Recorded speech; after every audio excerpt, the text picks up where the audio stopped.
अस्सलाम वालेकुम। ये चाइना रेडियो इंटरनेशनल की उर्दू सर्विस है। बीजिंग स्टूडियो से अब तक की खबरों के साथ मैं हूं रिजवान अब्बासी।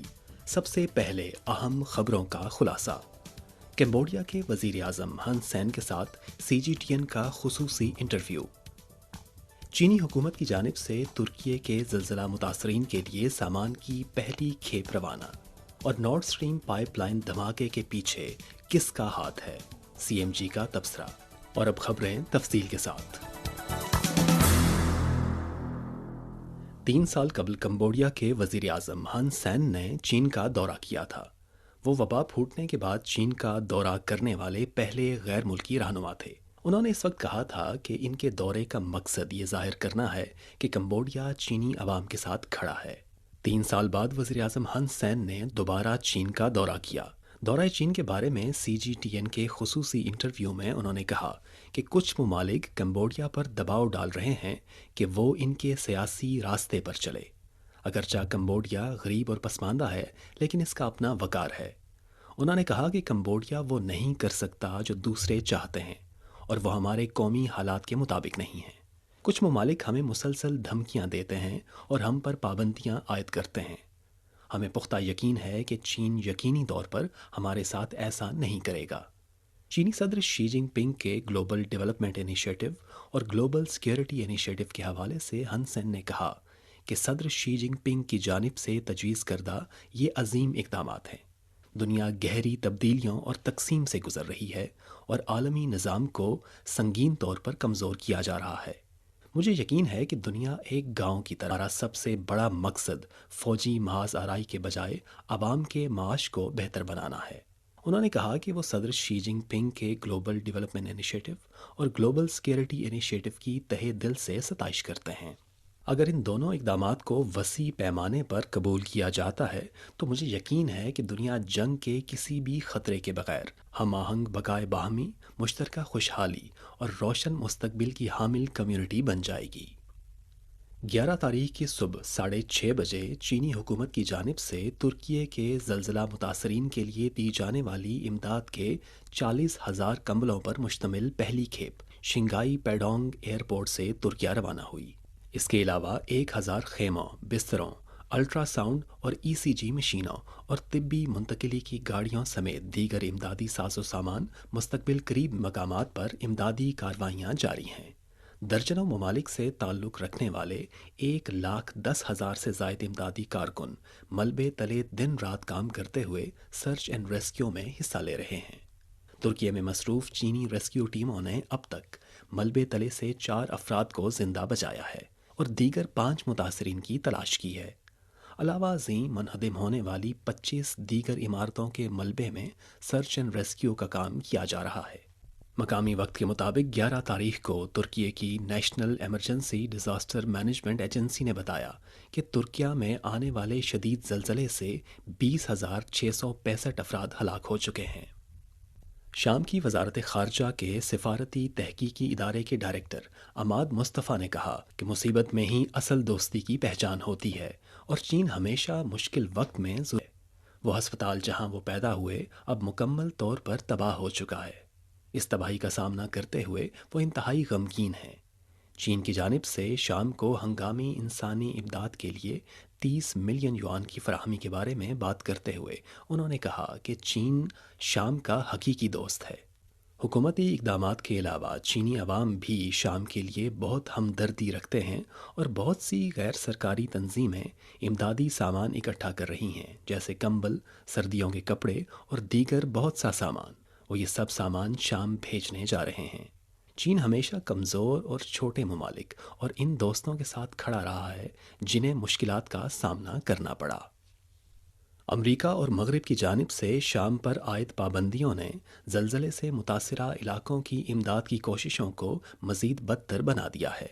बैनुल-अक़वामी राय आमा के दबाव में अमरीकी हुकूमत ने 9 तारीख को ऐलान किया कि शाम के ख़िलाफ़ पाबंदियों में आर्जी तौर पर 180 दिनों के लिए नरमी की जाएगी, और वो भी सिर्फ शामी ज़लज़ला मुतासरीन को मुतालिका इमदाद की फराहमी के लिए। 10 تاریخ کو شام کے صدر بشار الاسد نے آفت زدہ علاقے کے دورے کے موقع پر مغربی ممالک پر الزام لگایا کہ وہ انسانیت پر سیاسی مقاصد کو ترجیح دے رہے ہیں۔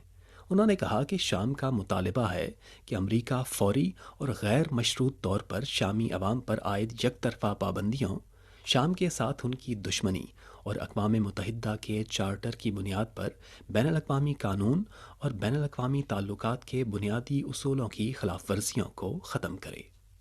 حالیہ شدید زلزلے کی وجہ سے ترکی کے ساتھ ساتھ شام کے شمالی حصے کو بھی شدید نقصان پہنچا۔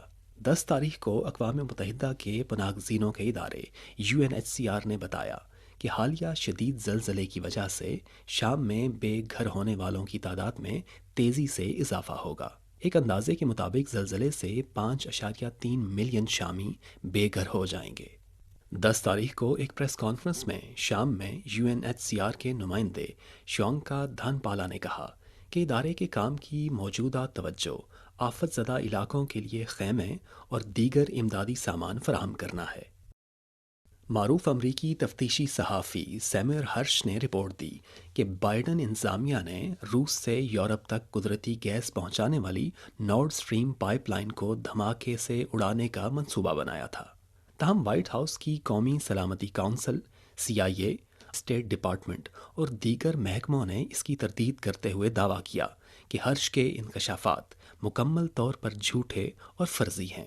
یاد رہے کہ 4 ماہ قبل روس سے جرمنی تک قدرتی گیس پہنچانے والی نارڈ سٹریم 1 اور نارڈ سٹریم 2 پائپ لائنیں سویڈن اور ڈنمارک کے قریب پانیوں میں 4 جگہوں پر لیک ہوئیں۔ سویڈش پیمائش اسٹیشن نے سمندر کے اس علاقے میں پانی کے اندر زوردار دھماکے کا پتہ لگایا جہاں پائپ لائن لیک ہوئی تھی۔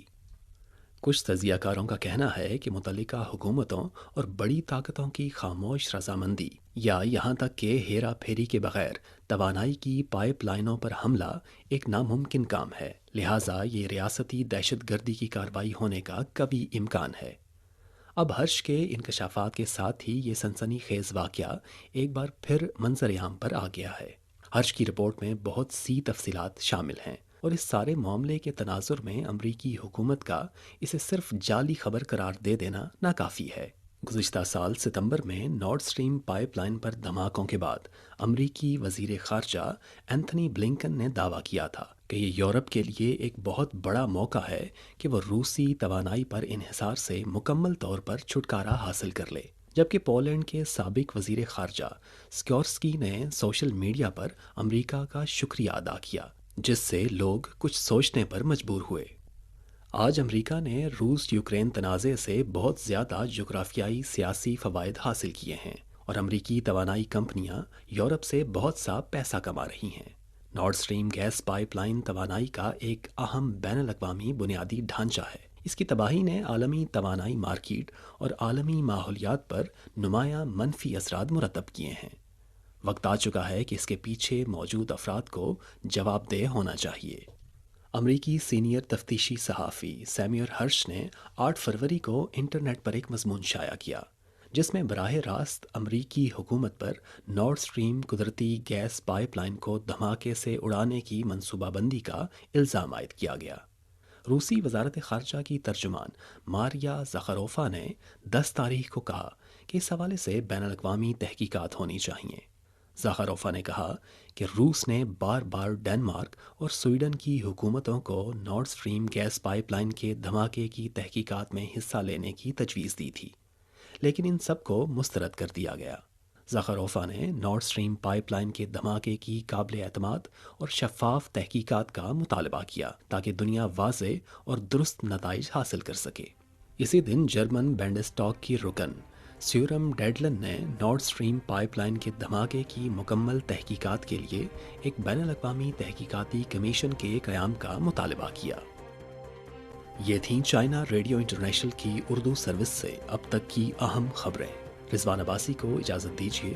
مزید خبروں کے لیے دیکھیے ہماری ویب سائٹ، پتہ ہے اردو